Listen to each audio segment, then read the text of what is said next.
Hello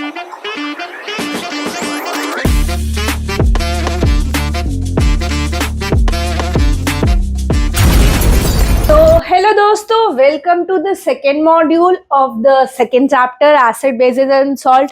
ठीक है, मैं डिम्पल आपको पहले मॉड्यूल में भी बता चुकी थी कि भाई एसिड क्या होता है, बेस क्या होता है। हमने कुछ इंडिकेटर्स के बारे में पढ़ा था, ठीक है, और हमने देखा था कि किस तरीके से यूनिवर्सल इंडिकेटर यूज करके हम बता सकते हैं कि कोई सब्सटेंस एसिड है या बेस है।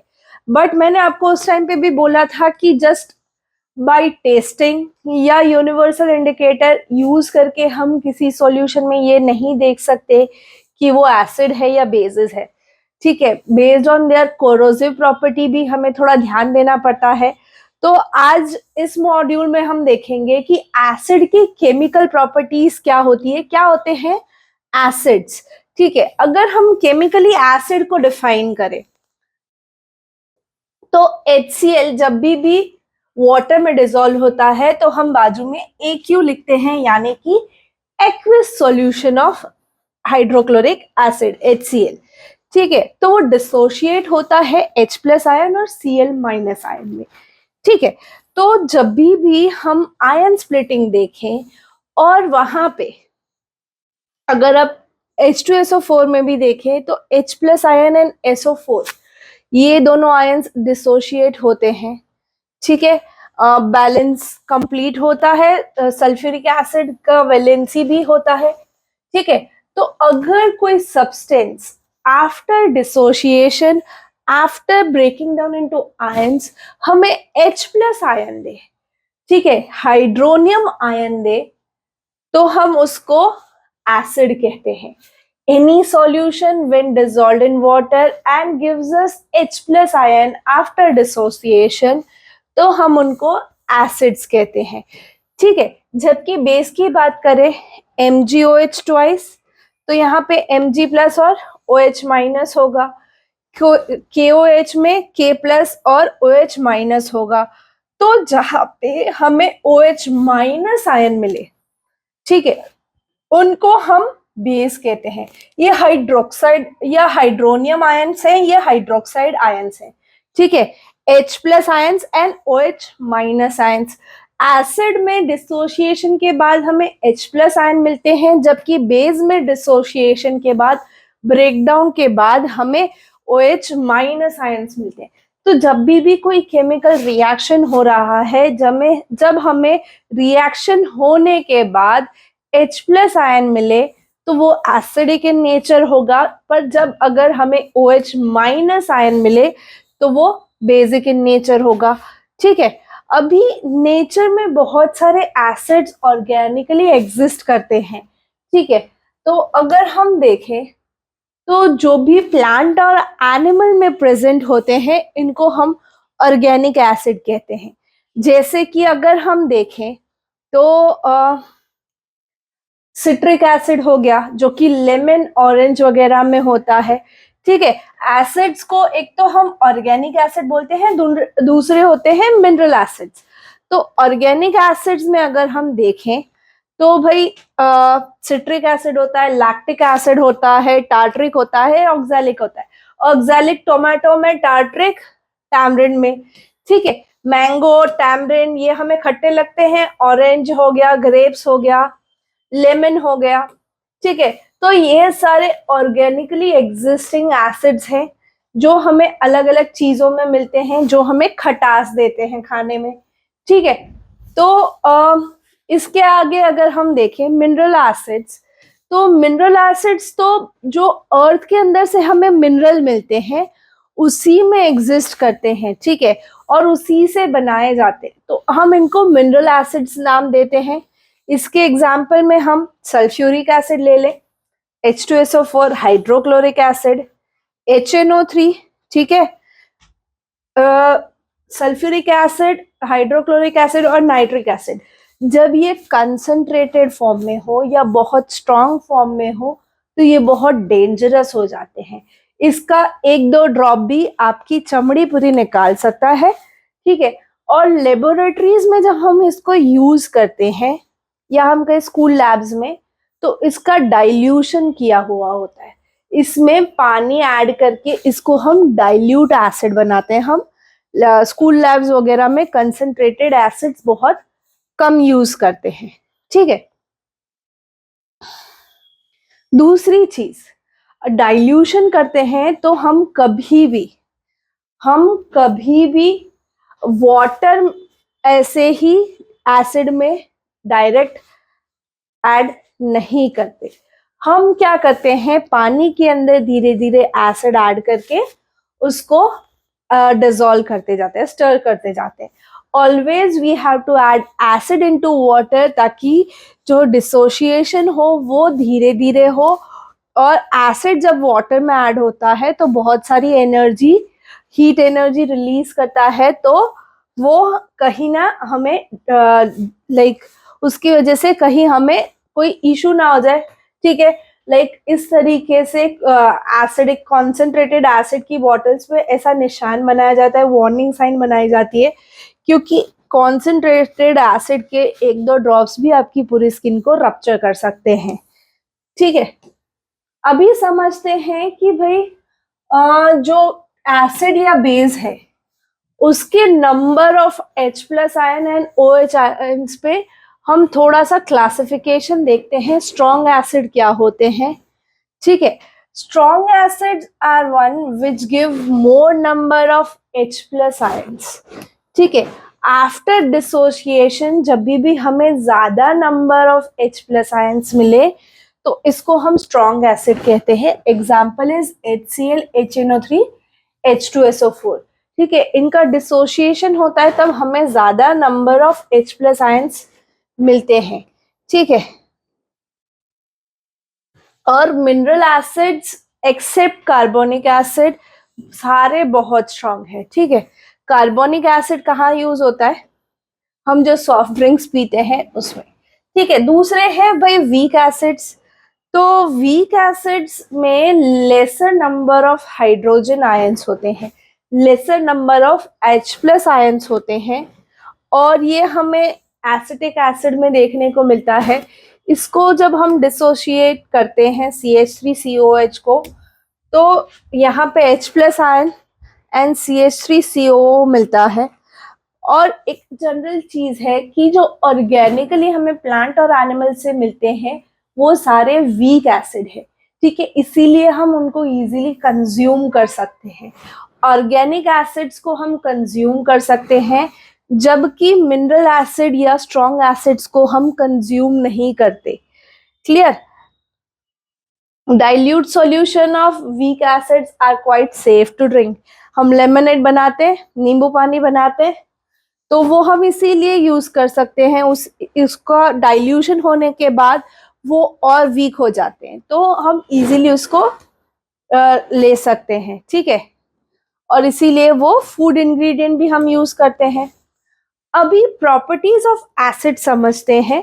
एसिड की कुछ प्रॉपर्टीज को ध्यान में रखना है, ये बहुत ही इंपॉर्टेंट है, ठीक है।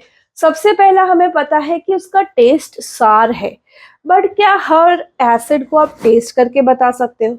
नहीं। हमने जैसे बोला मिनरल एसिड बहुत ही स्ट्रांग होते हैं, कंसंट्रेटेड एसिड्स हमारी स्किन रप्चर कर सकते हैं, तो उसको तो हम टेस्ट नहीं कर सकते, ठीक है। ऐसी चीजों को हम टेस्ट नहीं कर सकते, बट अगर ब्लू लिथमस वहां पे रेड हो रहा है तो हम कह सकते हैं। बट ज्यादा अगर हमने वो फ्यूम्स कंज्यूम हो गए, हमारे नोज में इनहेल हो गए, या गलती से हमारा हाथ जब हम चेक कर रहे थे तो अंदर चला गया, तो अगेन अ प्रॉब्लम, ठीक है।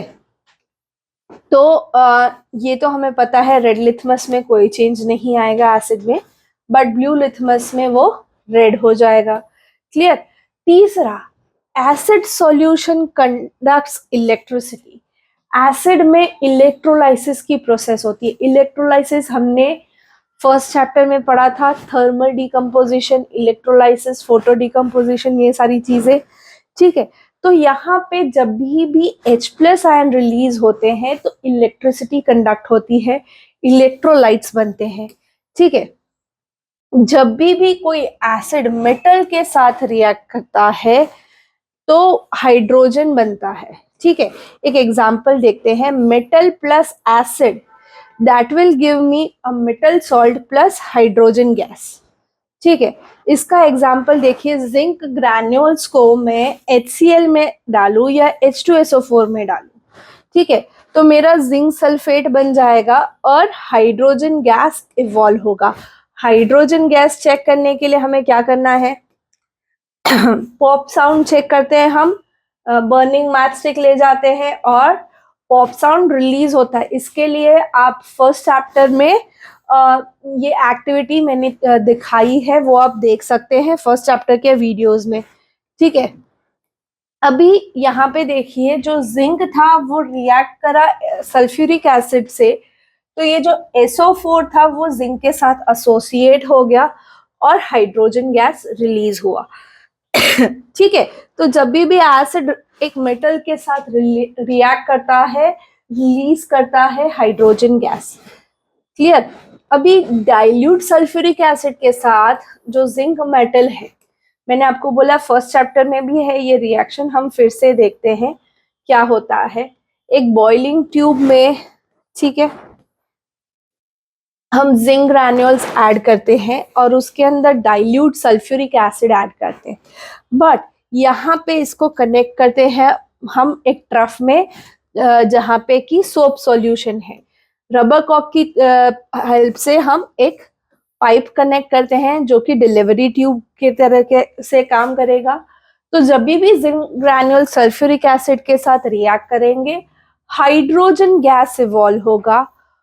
तो हाइड्रोजन गैस जब भी यहाँ पे आएगा, बबल्स क्रिएट होंगे और आप बर्निंग कैंडल ले जाओ तो वो पॉप साउंड रिलीज करेगी। ठीक है, hydrogen gas pop sound release करता है, छोटा सा एक्सप्लोशन टाइप होता है, प्लस सोप सॉल्यूशन में जब भी हाइड्रोजन गैस पास होगा वहां पे बबल्स बनना स्टार्ट हो जाएगा। ठीक है, तो इस तरीके से भी हम डिटेक्ट कर सकते हैं कि भाई हमारा जो रिएक्शन हुआ उसमें हाइड्रोजन गैस बना है, यानी कि मेटल रिएक्ट करता है एसिड के साथ तो मेटल सॉल्ट तो बनता है बट उसके साथ हाइड्रोजन गैस भी बनता है। ये one of the most important activity है, इसके बेसिस पे क्वेश्चन बोर्ड्स में जनरली पूछे जाते हैं। ठीक है, moving on to next property. ठीक है, क्या है कि भाई acid react with metal carbonate या metal hydrogen carbonate to form carbon dioxide. जब भी कोई मेटल कार्बोनेट या हाइड्रोजन कार्बोनेट के साथ एसिड रिएक्ट करेगा, ठीक है, तो सॉल्ट के साथ साथ कार्बन डाइऑक्साइड गैस बनेगा। इसको अगर हम समझें तो सोडियम हाइड्रोक्साइड और like sodium carbonate and sodium bicarbonate, ये दोनों एग्जाम्पल हम ले सकते हैं। कार्बोनेट एंड हाइड्रोजन कार्बोनेट दोनों में सॉल्ट बन के कार्बन डाइऑक्साइड गैस इवॉल्व होगा एंड वाटर भी बनेगा। एग्जाम्पल के तौर पे Na2CO3 प्लस HCl, ठीक है, तो ये NaCl बनाएगा, बट यहाँ पे साथ में कार्बन डाइऑक्साइड गैस और वाटर भी बनेगा। क्लियर, यहाँ पे कार्बन डाइऑक्साइड गैस रिलीज होगा। ये हुआ सोडियम कार्बोनेट में। सोडियम बाइकार्बोनेट में भी सेम रिएक्शन होगा। ठीक है, सोडियम बाइकार्बोनेट में भी सेम रिएक्शन होगा, बट वहां पे भी हमें कार्बन डाइऑक्साइड और वाटर तो मिलेंगे। Clear, balanced completely. ठीक है, NaHCO3 यानी कि सोडियम बाइकार्बोनेट, हाइड्रोजन कार्बोनेट भी कहते हैं इसको, HCl के साथ रिएक्ट करेंगे तो अगेन NaCl, CO2 और H2O ही बनेगा। ठीक है, और चीजें बैलेंस्ड आउट करेंगे हम। क्लियर, तो जब भी कार्बन डाइऑक्साइड गैस रिलीज होता है, आपने सोडा वाटर की बॉटल्स खोली होंगी तो एक मस्त बाहर निकलता है एफरवेसेंस, उस तरीके से ही हमारे जो सोडा वाटर्स होते हैं उसमें से हम कहते हैं गैस रिलीज हो रहा है, यानी कि कार्बन डाइऑक्साइड गैस वहां पे रिलीज होता है। तो जब भी कोई मेटल कार्बोनेट या हाइड्रोजन कार्बोनेट रिएक्ट करके सॉल्ट बनाने के बाद जो कार्बन डाइऑक्साइड गैस है वो ब्रिस्क एफरवेसेंस के साथ बाहर निकलेगा।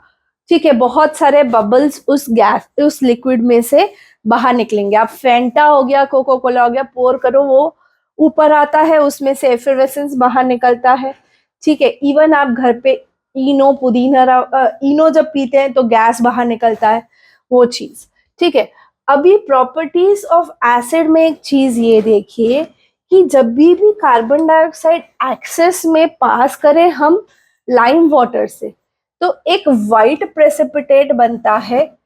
ठीक है, जो फर्स्ट डिसॉल्व हो जाता है because of formation of soluble salt of calcium hydrogen carbonate, and solution कुछ इस तरीके से क्लियर बनता है। ठीक है, पर जब ये कंटिन्यूअसली पास होता रहे तो ये हमारा सॉल्यूशन जो लाइम वाटर का है वो मिल्की हो जाता है, क्योंकि इसमें बहुत एक्सेस में कार्बन डाइऑक्साइड गैस हम ऐड करते जा रहे हैं। ठीक है, अभी और लाइक लॉन्गर टाइम के लिए हम ऐड करें कार्बन डाइऑक्साइड तो ये मिल्कीनेस डिसअपियर हो जाती है। ठीक है, ये मिल्कीनेस डिसअपियर हो जाती है। तो कैल्शियम हाइड्रोक्साइड प्लस CO2 एक अमाउंट तक पहले, वो जब तक उसका सॉल्ट बनेगा वो क्या होगा, वो क्लियर सॉल्यूशन देगा, बट जब एक्सेस में पास होगा तो वो मिल्की टर्न हो जाएगा, और एक्सेस में पास करने पे उसका मिल्कीनेस डिसअपियर हो जाएगा। जो मिल्कीनेस बनता है वो वाइट प्रेसिपिटेट बनता है कैल्शियम कार्बोनेट का। ठीक है, कैल्शियम कार्बोनेट जो वाइट प्रेसिपिटेट है उसमें हम जब एक्सेस में कार्बन डाइऑक्साइड ऐड करते हैं तो कुछ इस तरीके से सॉल्यूशन बनता है, और इसीलिए यहाँ पे वो सॉल्ट डिसॉल्व हो जाता है वाटर में। क्लियर। नेक्स्ट प्रॉपर्टी हम एसिड की समझते हैं कि acid react with base to form salt and water. Neutralization reaction पढ़ा था हमने फर्स्ट चैप्टर में। ठीक है, कि भाई जब भी कोई एसिड किसी बेस के साथ रिएक्ट करेगा तो वो हमेशा एक सॉल्ट एंड वाटर का कॉम्बिनेशन बनाता है, जिसको हम न्यूट्रलाइजेशन रिएक्शन कहते हैं। न्यूट्रलाइजेशन रिएक्शन हम डे टू डे लाइफ में बहुत सारी जगह यूज करते हैं। ठीक है, जैसे कि हमें पेट में कभी कभार ऑयली फूड तीखा ज्यादा खा लेने से जो एसिडिटी होती है, तो उसको शांत करने के लिए हम बेस यूज करते हैं।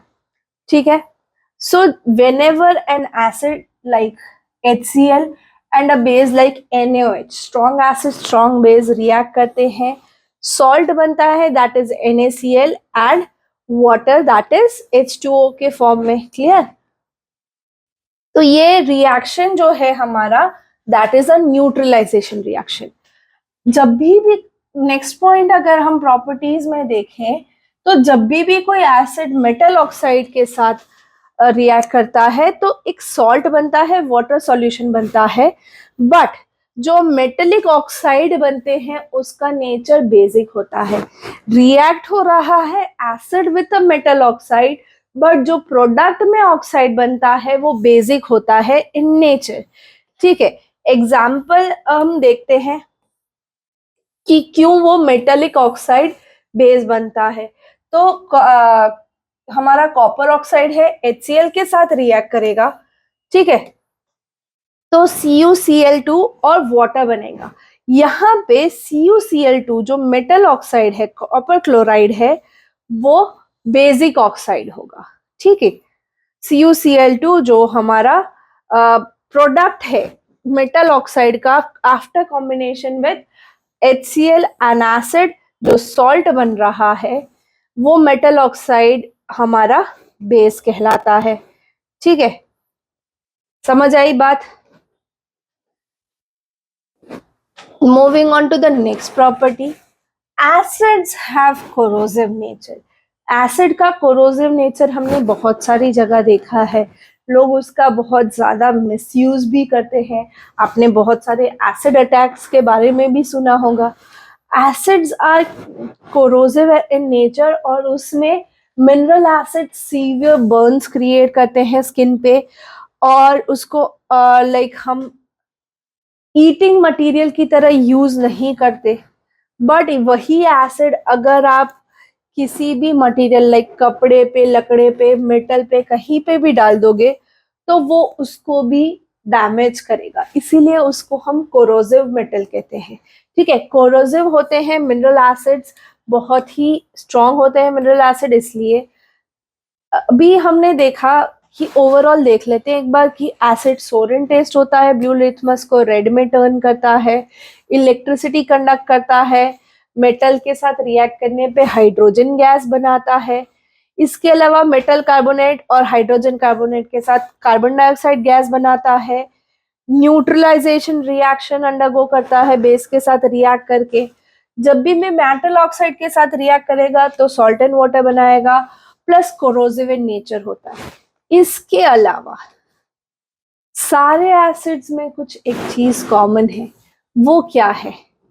जब भी वाटर में हम HCl डिसॉल्व करते हैं तो H plus ion Cl minus ion बनता है। ठीक है, ये हमें पता है।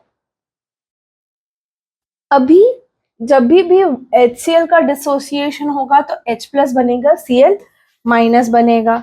ठीक है, तो यहाँ पे जो प्रोसेस होता है प्रेजेंस ऑफ वाटर में, आयन जो बनते हैं हम इसको आयनाइजेशन कहते हैं। ठीक है, तो जब भी कोई एसिड डिसोसिएट होगा तो हमेशा उसका आयन बनेगा, और वही H प्लस आयन जब वाटर के साथ रिएक्ट करता है तो हाइड्रोनियम आयन बनता है, दैट इज H3O प्लस। ठीक है, तो जब भी H प्लस आयन जो बनते हैं वो स्टेबल नहीं होते तो वो अगेन वाटर में वहीं डिसॉल्व हो जाते हैं और हाइड्रोनियम आयन बना देते हैं। ठीक है, अभी इसको अगर हम देखें कि भाई ये किस तरीके से हमें पता चले, थोड़ा इन्वेस्टिगेशन करते हैं। तो जब भी एक्विस सॉल्यूशन ऑफ एसिड बनता है उससे इलेक्ट्रिसिटी तो कंडक्ट हो जाती है। ठीक है, चार्ज पार्टिकल्स जो इसको हम आयन कहते हैं वो हो जाता है, बट अभी देखते हैं कि किस तरीके से। ठीक है, एक सेटअप लेते हैं जिसके अंदर हमने एक बीकर में डाइल्यूट HCl लिया है, रबर कॉक प्लेस किया है, बीकर बैटरी से उसको कनेक्ट किया है और एक बल्ब से कनेक्ट किया है। इलेक्ट्रिसिटी जब भी पास करेंगे, ठीक है, जब भी एक्सपेरिमेंट हम करेंगे और स्विच ऑन होगी इलेक्ट्रिसिटी पास होगी। ठीक है, तो जहां पे भी अगर हम एक्सपेरिमेंटली देखें कि हाइड्रोजन आयन कंटेनिंग कंपाउंड्स जो है जैसे कि ग्लूकोज हो गया या अल्कोहल हो गया, विच आर नॉट एसिड, ठीक है, but they do not dissociate in water to produce H plus ion. यानी कि यहाँ पे हम अगर देखें कि डाइल्यूट HCl जो है वो H प्लस आयन प्रोड्यूस करेगा, इसीलिए बल्ब ग्लो होगा, जबकि ग्लूकोज में H प्लस आयन डिसोसिएशन नहीं होगा, इसीलिए यहाँ पे बल्ब ग्लो नहीं करेगा। यानी कि जब भी हम ये एक्सपेरिमेंट करते हैं तो हमें ये समझना है कि डिसोसिएशन होने के बाद अगर H प्लस आयन बनता है तो वहां पे एसिड का डिसोसिएशन हुआ है। क्लियर? अभी एसिड्स जो है ना वो अपनी एक्टिविटी कभी भी वाटर के एब्सेंस में नहीं दिखाएंगे। मतलब क्या इसका? एसिड के लिए जब डिसोसिएशन होता है और वाटर में जब वो डिसॉल्व होता है तब उसकी एक्टिविटी इन्हांस हो जाती है। तब हम कहें जब हाइड्रोनियम आयन बनता है तब एसिड इज मोर एक्टिव। तो इस स्टेट को हम समझते हैं एब्सेंस ऑफ वाटर में जो भी सब्सटेंस है वो हाइड्रोजन आयन नहीं बनाएगा और इसीलिए हमें एसिडिक बिहेवियर नहीं दिखेगा। ठीक है, एक एक्सपेरिमेंट करते हैं। एक टेस्ट ट्यूब में हम 0.5 ग्राम ऑफ कॉपर क्लोराइड का सॉल्यूशन बनाते हैं जिसके अंदर कुछ ड्रॉप्स ऑफ हम H2SO4 डालते हैं और ये टेस्ट हम चेक करते हैं विथ 2 लिथमस पेपर, एक वेट एंड एक ड्राई लिथमस पेपर। इस तरीके से ट्यूब कनेक्ट करते हैं जहां से हम जो गैस इवॉल्व हो रहा है, देखो CuCl2 प्लस H2SO4, तो CuSO4 प्लस HCl बन जाएगा, एक एसिडिक गैस बन रहा है। ठीक है, तो यहाँ पे जब हम बात करते हैं तो मैंने आपको बोला कि दो हम लिथमस पेपर यूज करेंगे, वेट एंड ड्राई। ये रिएक्शन हो रहा है CuCl2 प्लस H2SO4 का, तो CuSO4 बन रहा है प्लस HCl भी बन रहा है, ठीक है। तो ये जब HCl गैस रिलीज होता है, तो अगर इस HCl गैस के पास मैं पहले ड्राई लिथमस पेपर ले जाऊं, ठीक है, जिसको मैंने वेट आउट नहीं किया विथ वाटर, तो मुझे यहाँ पे ब्लू, देखो जनरली एसिड के लिए ब्लू लिथमस पेपर रेड हो जाना चाहिए, ठीक है, बट जब ड्राई फॉर्म में होता है तब ब्लू लिथमस में कोई चेंज नहीं होता।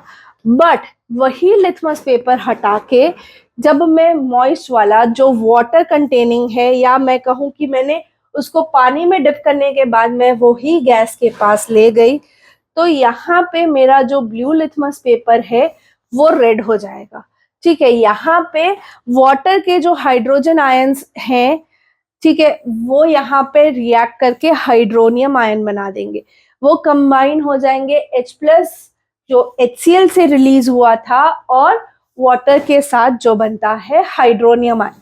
यानी कि एसिड की प्रॉपर्टीज में हमें ये भी पता है कि एसिड अपनी एसिडिक प्रॉपर्टी तब बताएगा जब उसको हम वाटर के साथ रखते हैं, या हम कहें कि उसको वाटर के अंदर डिसॉल्व करके रखते हैं, तो हमें एसिडिक प्रॉपर्टी देखने को मिलती है, एसिडिक बिहेवियर देखने को मिलता है।